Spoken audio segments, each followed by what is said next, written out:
अरे दोस्तों, बहुत सारे लोग मुझे लगातार फ़ोन कर रहे हैं टीजीटी की भर्ती को लेकर के। इसका फ्यूचर क्या होगा और ये क्यों फंसी हुई है, किस लिए फंसी हुई है, मैं आपको क्लियर कर दूं और इसको आपको तरीका भी बता रहा हूं। जब भी आप अपने किसी वकील से बात करें तो उसको वही चीज़ बताने का काम करें जो मैं आपको बताने जा रहा हूं। नोट कर लें इस चीज़ को।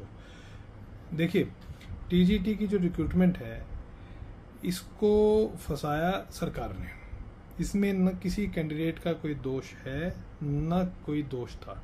अब सबसे पहले जो है, टीजीटी के अंदर जुलाई का, पिछले साल जुलाई के अंदर एक केस डला था, जयपाल शर्मा के नाम से था। अनुराग गोयल साहब उसमें एडवोकेट थे, जिसमें ये मांग की गई थी कि जिस प्रकार आप गवर्नमेंट स्कूल को एक्सपीरियंस के नंबर दे रहे हो, तो ऐसे ही गवर्नमेंट एडिड स्कूल्स को भी एक्सपीरियंस के नंबर देने का काम करें।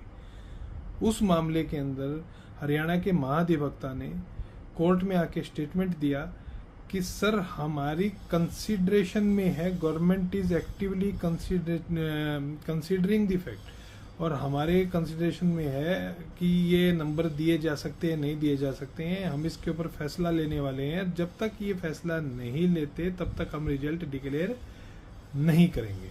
ये स्टेटमेंट दे दिया।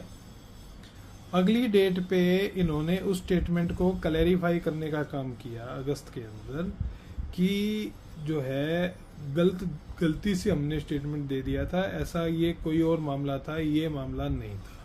तो समझिए कि एक महीने तक तो इन्होंने फंसा दिया, क्योंकि आपको पता है मई जून में स्क्रूटनी हो गई थी, तो जुलाई में रिजल्ट निकाल सकते थे यदि ये स्टेटमेंट ना देते। अब अगस्त 2023 के अंदर एक और मामला कोर्ट के अंदर आ गया।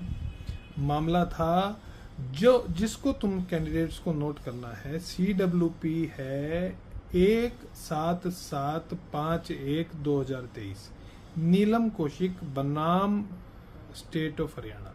ये मामला डला हाई कोर्ट के अंदर, और इस मामले में ये मांग की गई कि कमीशन ने अपने एंड पे एक रेजोल्यूशन फाइल बनाया था, दिया था, जिस रेजोल्यूशन के तहत जो है, जो आपका एस्टेट है 2015 वाली वैलिडिटी को एक्सटेंड कर दिया था 2023 वाली इस भर्ती के लिए, टीजीटी की भर्ती के लिए। कैंडिडेट ने इसको ये कह करके चैलेंज किया कि कमीशन के पास में ये अधिकार नहीं था। ये अधिकार यदि था तो सरकार के पास था, कमीशन के पास कोई अधिकार नहीं था इस प्रकार का। समझ गए?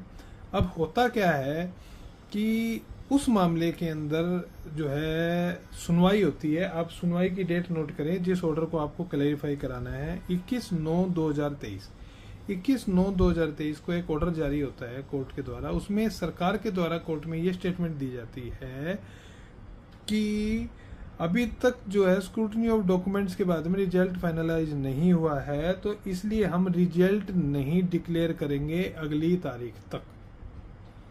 समझे? जैसे इन्होंने जयपाल शर्मा को फंसाने का काम किया था, रिजल्ट डिक्लेयर नहीं करेंगे जब तक कि हम वेरीफाई नहीं कर लेते। इसके अंदर भी ये कहा कि भी स्क्रूटनी डॉक्यूमेंट्स अभी तक नहीं हुई है, कोई दिक्कत नहीं है, हम रिजल्ट डिक्लेयर नहीं करेंगे अगली तारीख तक। ये स्टेटमेंट देके कमीशन ने इसको खत्म कर दिया, सरकारी वकील ने। इस स्टेटमेंट के बाद में ये मामला अर्जन होता रहा, और आज आप जुलाई 2024 में आ गए हैं। आज तक इस स्टेटमेंट को विड्रॉ नहीं किया गया, इस स्टेटमेंट को क्लैरिफाई नहीं किया गया कि जी हम अब रिजल्ट डिक्लेयर करना चाहते हैं। कोर्ट को ये चीज़ बताई नहीं गई सरकार के द्वारा कि हम इस रिजल्ट को डिक्लेयर करना चाहते हैं। अब समस्या है कैंडिडेट क्या करें। पहली पॉसिबिलिटी तो ये है कि इस ऑर्डर के अंदर आप मॉडिफिकेशन एंड क्लैरिफिकेशन की एक एप्लीकेशन लगाएं, सेक्शन 151 CPC के अंदर। आप कोर्ट से ये मांग करें कि आप इस कोर्ट के ऑर्डर को ही क्लैरिफाई करने का काम करें कि क्या कोर्ट ने अपने एंड पे स्टे दिया है या कमीशन अपने एंड पे ये स्टे मान करके बैठा है।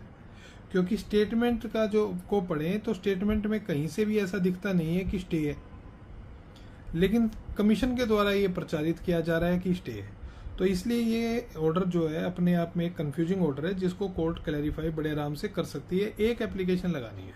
अब कमीशन अपने एंड पे लगाएगा कि नहीं, क्योंकि कमीशन ने तो इस चीज़ को, टीजीटी की भर्ती को शुरुआत से उलझाने का काम किया, सुलझाने का काम किया ही नहीं। एप्लीकेशन लगाएं कैंडिडेट्स। आप इस मामले में इम्प्लीडमेंट की एप्लीकेशन लगाएं, ऑर्डर 1 रूल 10 की।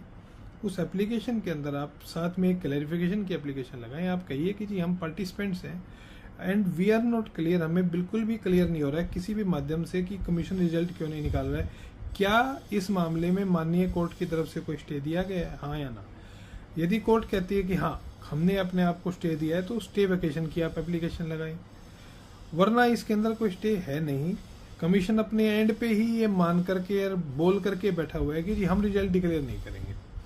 मॉडिफिकेशन एंड क्लैरिफिकेशन की एप्लीकेशन मान करके चलिए पहले ही दिन, क्योंकि अब जो है नए चेयरमैन ने इंस्ट्रक्शन दी है स्टाफ को कि आप पहले ही दिन जब कोर्ट में केस लगे तो आप एक दिन पहले आप इंस्ट्रक्शन देंगे सरकारी वकील को कि आपने कोर्ट में कल क्या बोलना है।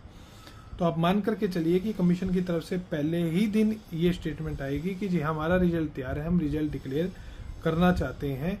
आपकी इम्प्लीडमेंट की एप्लीकेशन जिस दिन कोर्ट में लिस्ट होगी, यानी कि आप मान लीजिए कल कोर्ट में एप्लीकेशन लगाते हैं, 4 दिन में उसकी सुनवाई होती है, तो मैं बहुत आश्वस्त और आशान्वित हूं कि चौथे ही दिन ये मामला क्लैरिफाई होकर के शाम तक आपका रिजल्ट आ जाएगा। वरना मैक्सिमम टू मैक्सिमम एक डेट के अंदर ये मामला क्लैरिफाई होकर के रिजल्ट आ जाएगा। चिंता मत करें, हिम्मत रखिए, प्रोटेस्ट करने की जरूरत नहीं है। कोर्ट में आइए, एप्लीकेशन लगाइए, जाए अपने वकील, अपने मर्जी से किसी को भी आप एडवोकेट करिए, किसी भी वकील साहब को, समझदार वकील को कोर्ट में खड़ा करें, इस मामले को क्लैरिफाई करा लें, आपका रिजल्ट आ जाएगा। ये मैं आपको आश्वस्त करता हूं, कतई चिंता करने की जरूरत नहीं है। इस ऑर्डर के अलावा, इस केस के अलावा आज टीजीटी की भर्ती पे किसी भी प्रकार की कोई भी समस्या नहीं है। कमीशन के पास रिजल्ट तैयार है और कमीशन रिजल्ट निकालने के लिए सक्षम है, बशर्ते कि कैंडिडेट्स कोर्ट्स आए और कोर्ट आकर के अपने अधिकार की मांग करें। बहुत बहुत आभार।